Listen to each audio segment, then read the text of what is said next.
Hello, my name is Fred Sullivan, and I welcome you to the Gamm Studio Showcase for our audition workshop. We're going to look at 8 monologues tonight, 2 from 4 different actors.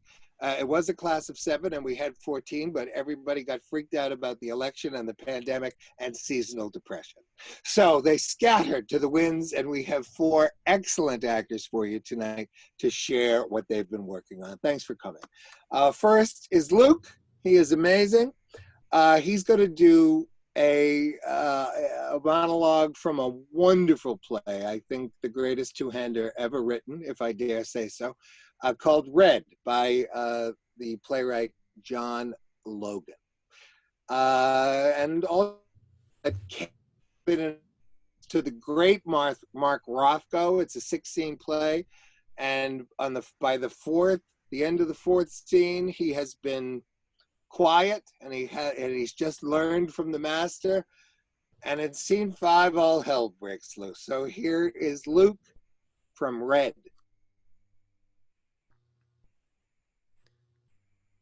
Bores you, Christ almighty. Try working for you for a living.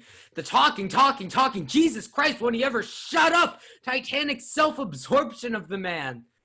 You stand there trying to look so deep when you're nothing but a solipsistic bully with your grandiose self-importance and lectures and arias, and let's look at the fucking canvas for another few weeks. Let's fucking paint. Let's just look.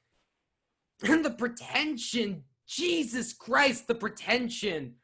I can't imagine any other painter in the history of art tried so hard to be significant. You know, not everything has to be so goddamn important all the time. Not every painting has to rip your guts out and expose your soul. Not everyone wants art that actually hurts. Sometimes you just want a fucking still life, or landscape, or soup can, or comic book. What you might learn if you ever left your goddamn hermetically sealed submarine here with all the windows closed and no natural light, because natural light isn't good enough for you. But then nothing is ever good enough for you. Not even the people who buy your pictures. Museums are nothing but mausoleums. Galleries are run by pimps and swindlers, and art collectors are nothing but shallow social climbers. So who is good enough to own your art? Anyone?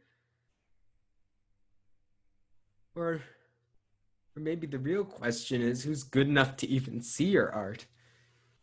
It's just possible that no one is worthy to look at your paintings. That's it, isn't it? We've all been weighed in the balance and have been found wanting. I mean, you say you spend your life in search of real human beings, people who can look at your pictures with compassion, but in your heart you no longer believe those people exist. So you lose faith, so you lose hope, and so black swallows red. My friend, I don't think you'd recognize a real human being if you were standing right in front of you.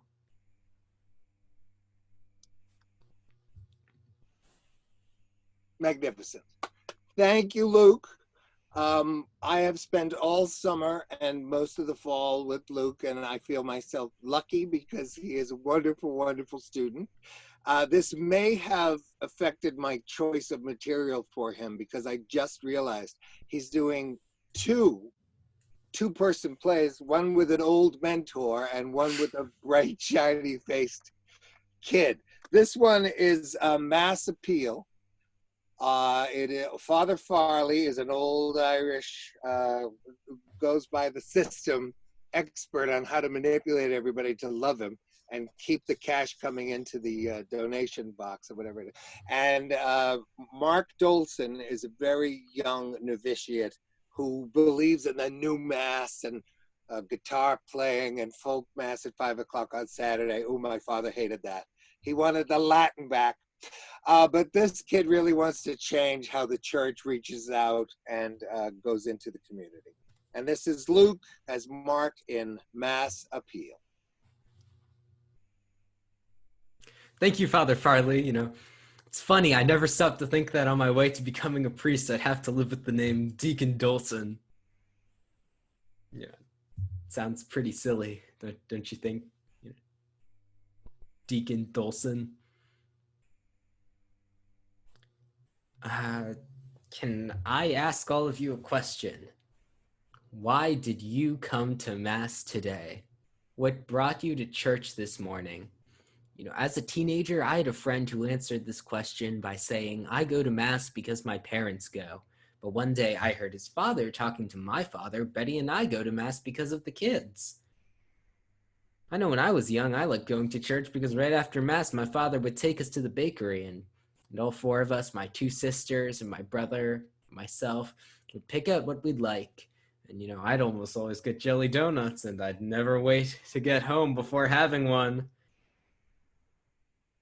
Anyway, jelly donuts aren't a very good reason for going to Mass, are they?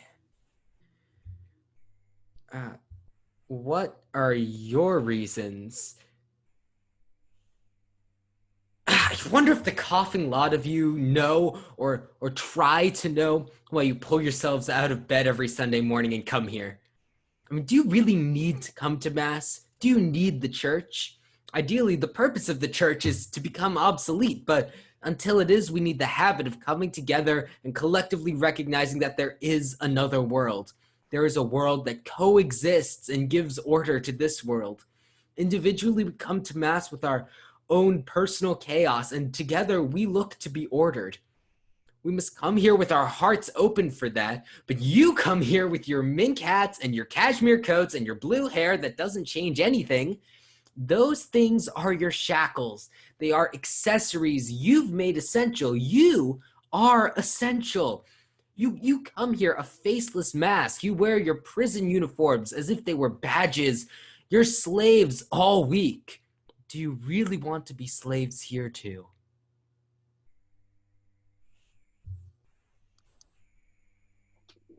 Bravo, kiddo. Magnificent. Really, really good. Luke, I'm so proud of you. Everything you touch gets better and better and better the more you work on it. And I can only encourage your level of commitment. Very, very good. Okay. We're going to move on to Leslie. We were doing some, looking for different monologues of interest, and we found an old play by John Ware, who wrote a book called At War with the Kitchen Sink. He loves things that aren't just naturalistic and talking realistically about things. So he makes these incredible visionary phantasmagorical monologues that you don't know if they're dreams or if they really happen. One of his most famous plays is 6 Degrees of Separation, and another one is House of Blue Leaves. And you can tell by those two plays how he approaches monologue. This is called Landscape of the Body, and all the women in this class are going to start off with this piece. And then they will do their second pieces, which will be different. So here's Leslie in Landscape of the Body. It bothered me at first not knowing who killed Bert. But then I thought of all the things we don't know. All the secrets in the body got put in a bottle and thrown in the sea. And maybe someday I'll be walking along a beach and the bottle containing the message for me will wash up.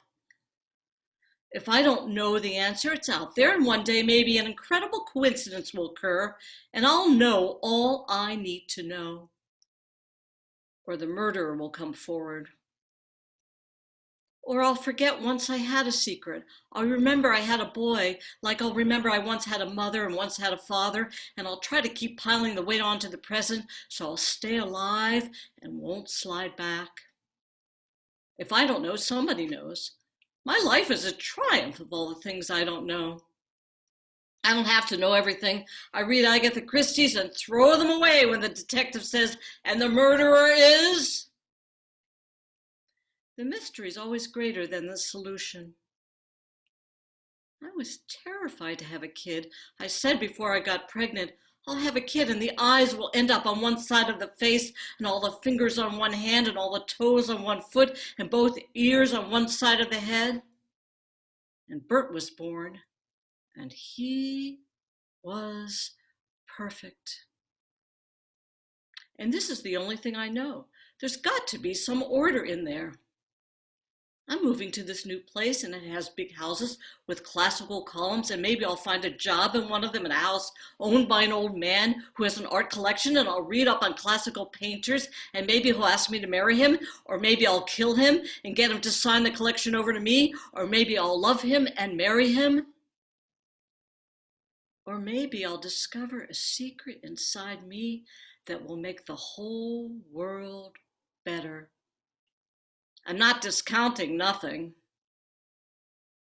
Maybe I'll be transplanted into somebody great who knows the secret, my secret, or maybe I'll never know, and a tornado or a water spout will whisk me up, and I'll turn into rain and end up in that sea.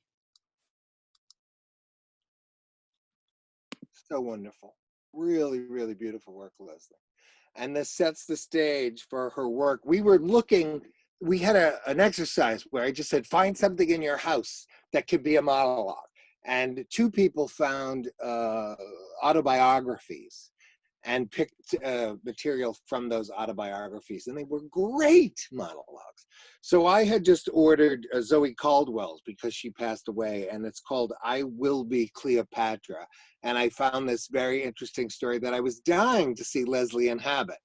So without any further ado, Leslie is going to do a piece from Zoe Caldwell's autobiography. I didn't watch Dame Edith like a hawk.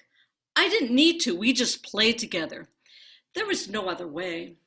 Her total concentration and belief in the reality of the moment made the reality mine too. It was a huge night, that opening night of All's Well. My first major exposure in England, and I was rightly terrified. "Oh, why?" asked Dame Edith. "You have the next night, and the next night, and many, many nights to get it right." And I did. When we were not at the theater, our little house at Elms Farm, Tiddington, was humming with excitement. I had just opened my play, and Mavis, my fellow elf, was to start rehearsals for hers. She was to play the first fairy in Peter Hall's production of A Midsummer Night's Dream. Although the first fairy has only one speech and is usually played by a young actor, Mavis had been told over Glen Sherry that Peter wanted her to be a tiny, old first fairy that knitted.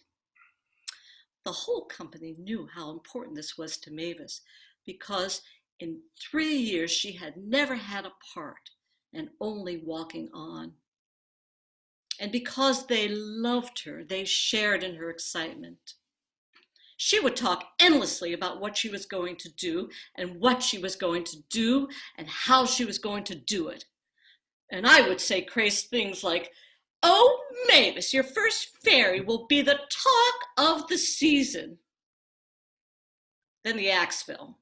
Peter Hall had a change of mind and started bringing in endlessly tap dancing kids from Birmingham who would stand on stage and say in their Birmingham accents, "Through bush, through briar," all this to be seen by whomever passed.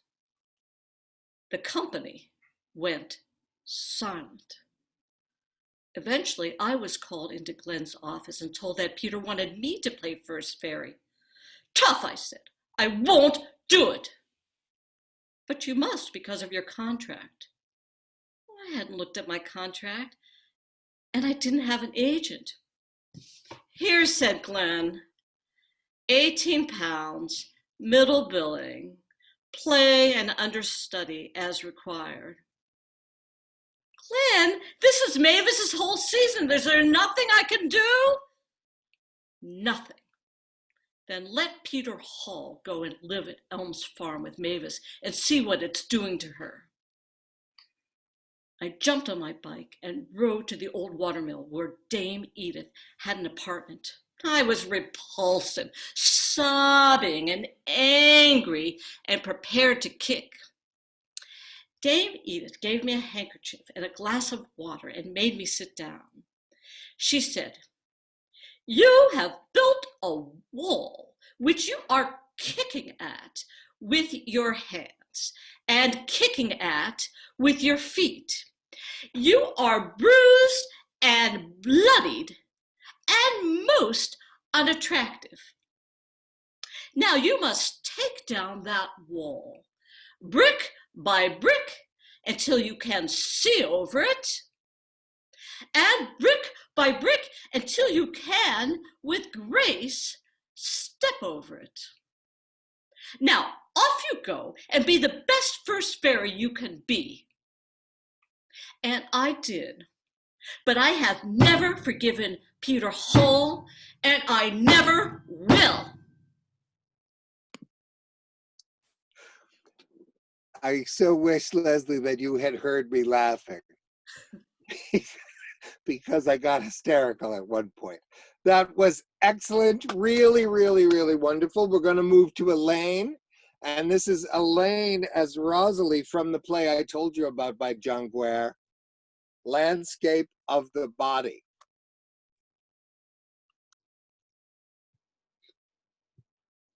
Honey Bunch, you're hearing about the world, but hearing about don't put no notches on anyone's pistol. I'm doing. Honey Bunch, I get this call last week. Would I be interested appearing in a film? Sure, why not? I report to a motel on 42nd Street and 11th Avenue, way west. Take elevator to the 6th floor, knock, go in.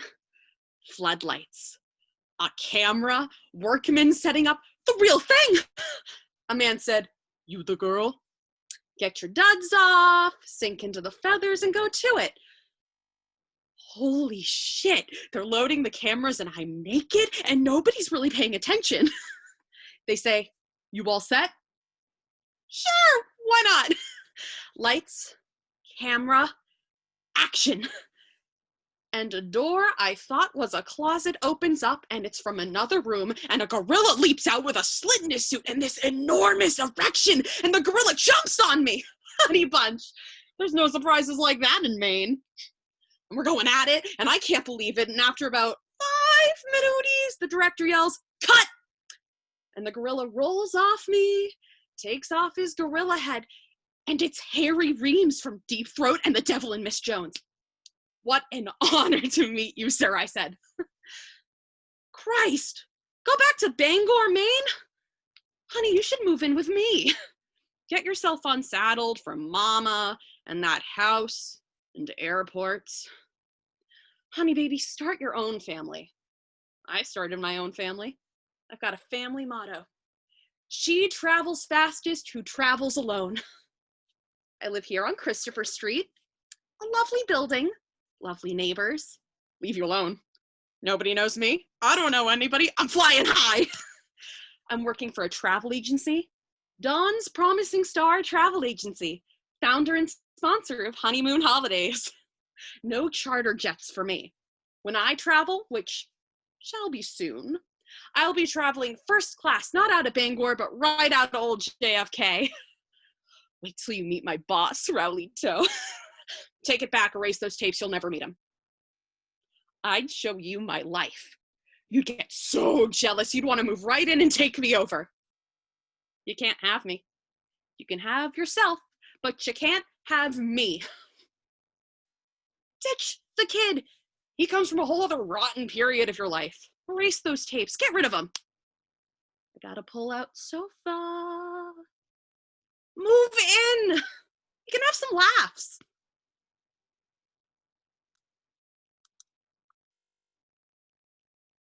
This young woman has been an amazing addition to this class and has more appetite and drive and talent and energy than 10 people I know. So I am thrilled. I am absolutely thrilled with that. That was really good from Landscape of the Body.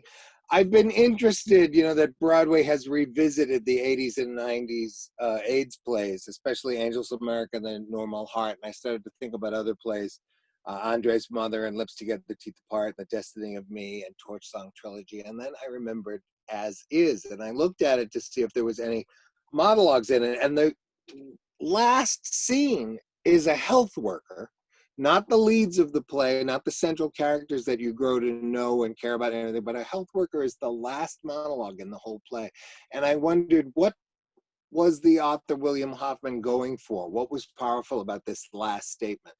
And so I said to Elaine, why don't you work on this and see if it has any value? And the work she did on it is rather lovely. So here is the last monologue, the healthcare worker, from As Is.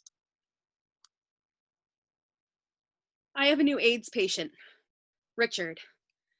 He still has a lot of denial about his condition, which is normal. I think most of us would go crazy if we had to face our own death squarely. He's a wonderful man. He writes extraordinarily funny poems about the ward. His lover's there all the time, and he's got friends visiting and both families. I only hope it keeps up. This is only his second time in the hospital. They get a lot of support at first, but as the illness goes on, the visitors stop coming and they're left with only me. But something tells me that's not going to happen in his case. You should see the way his lover takes care of him. God forbid they treat Rich badly. Saul swoops in and lets them have it. He's making a real pain in the ass of himself, which is sometimes how you have to be in this situation. Rich will be out of the hospital in about a week or so. For now, he's a fighter. The angry phase is just about over and the bargaining phase is beginning. If he behaves like a good little boy, then God will do what Rich tells him to do. I certainly hope God does. I don't know anymore. Sometimes I think I might be an atheist. No, I don't. It's more that I'm angry at God. How can he do this? I am in denial, I'm angry, and I bargain with God. I have a long way to go towards acceptance. Maybe it's time for me to resign. Maybe I'm suffering from burnout. But what would I do if I didn't go there? And it's a privilege to be with people when they're dying. Sometimes they tell you the most amazing things. The other night, Jean-Jacques, he's this real queen. There's no other word for it. He told me what he misses most in the hospital is his corset and high heels. I mean, he weighs 98 pounds and he's half dead, but I admire his spirit. The way they treat him. Sometimes they won't even bring the food to his bed. And I'm afraid to complain for fear they'll take it out on him. Damn them. I've lost some of my idealism, as I said. Last night, I painted his fingernails for him. Flamin' red. He loved them.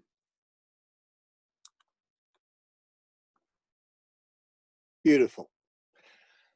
A moment of grace, which I think we all need. Really wonderful, Elaine. It was great, great work. I'm so happy that you were in this class, and I thank you. We have one more actress to go tonight. She often tells me that Monday nights are very special to her, and you know, I always, we have feedback afterwards, and we talk and talk. And she and Frank O'Donnell both take the class over and over and over again. And Luke is going to grow up to be them because he takes the class over and over again. But many of these people say that in times such as this, it's great to have a place to go on Monday night where we just kind of care about expressing ourselves and in, you know, allowing the artist within to come out for 3 hours. And we don't know if we're going to have another class this November and December quite yet. There are many classes being offered. Check them out. Susie will tell you about them before we say goodnight. But I just wanted to say that this is a very, very special, even on Zoom and even during the pandemic, it's a very, very special time that we all get to come together and share our acting skills, our way to express ourselves, our getting in touch with the door and where our heart and our soul lives, and getting in there. And nobody does this with more grace or power than Kathy. She is a kind of a magnificent actress. She has 2 pieces tonight. And one is a landscape of the body, which was she shares with her other female members of this class. And then we'll have one more after that. But this is from Landscape of the Body by John Ware. Should sound familiar by now. I went to visit Mavis at Memorial Hospital. She was dying of everything. They had cut off her breasts. She had lots of radiation treatments and her hair was gone. She was down to about 60 pounds and she wouldn't die. I said, Mavis, is there anything I can do for you? And she said, yes. There's this new book, The Sensuous Woman. Bring it to me. Read it to me. All summer, I went to Boston, and every day for visiting hours, I read to her from this dirty book on how to be sensuous and how to be attractive and how to have orgasms and how to. All summer, she wouldn't die. All summer, I read to her. I finished the book. Mavis said, read it again. I have to get very close to her to read it to her because it was on the ward and the other patients, they didn't want to hear this dirty stuff. And her gums were black and her breath, it smelled like sulfur, and her hair was gone and she's smiling and grinning and hanging on while I'm reading to her how to attract a man. And I never went back after one day. I couldn't go back. Fall was coming. I hated life. I hated Mavis. I hated. Get it out. Just get it all out of your head. Just put it in a bubble and make it fly away. Just get it all out. And I kiss Mavis and I kiss you and I kiss Rolito and I kiss your father and I kiss the dope king of Providence and I kiss my sister Rosalie and I kiss life and I kiss all the people I ever loved. Amazing. Amazing. I think I went to high school with the dope king of Providence. So the next one, that was really, really great, Kathy, as usual. The last one, the cleanup act, as we say, is from a play that I hold dear to my heart. It's one of these AIDS plays that I was talking about, that we're looking back at the 80s and 90s. And a man named Scott McPherson wrote a masterpiece, and he was taking care of his dying husband while he himself was sick. And so he wrote a play not about AIDS. He wrote a play in which a woman has lymphoma or leukemia and needs to have a bone marrow transplant, so she relies on her family. And it's a play about caregiving, and it's a play about selflessness, and it's amazing. It's an amazing play. Kathy is playing the lead, Bessie, who takes care of her aunt and her father, who's kind of in a semi-coma, if not a full coma. And while her sister and her nephews are visiting to see if they match her to be able to give her the bone marrow transplant. They are on a long-awaited and much anticipated visit to Disney World. And that's all the setup you need for this beautiful monologue. And here is Kathy to do the last of the evening. I tried to sit on the bench, but I fainted. I was just so tired. There was blood in my mouth. I couldn't have bled that much. Space Mountain was fun, really fun. And the Hall of Presidents, it was good to see JFK again. It was a beautiful day. I feel like I haven't been outside in years. Disney World was a lot. I won't do so much anymore. I promise. I'll rest. I really will. But we only have Dad's nurse till 7.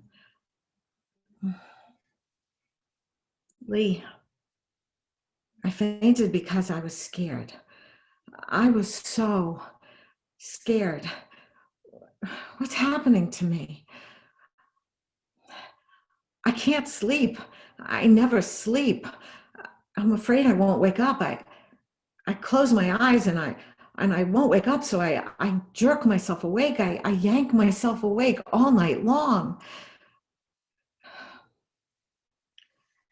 I don't want to pretend any longer. Lee, we're fooling ourselves. Hank and Charlie aren't going to be a match. They're my nephews. They're once removed.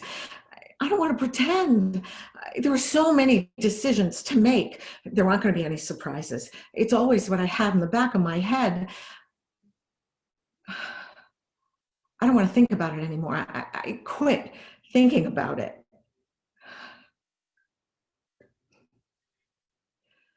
They were so good to get tested for me. They're such good boys, both of them. I'm so lucky to have them.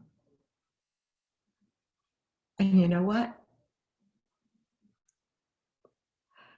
I'm lucky to have Dad and Ruth too.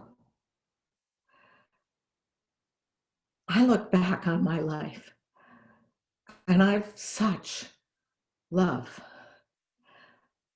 I don't mean they love me. I know they do. But I mean, I love them. I am so lucky to have been able to love someone so much. I am so lucky to have been able to love so much. I am so lucky.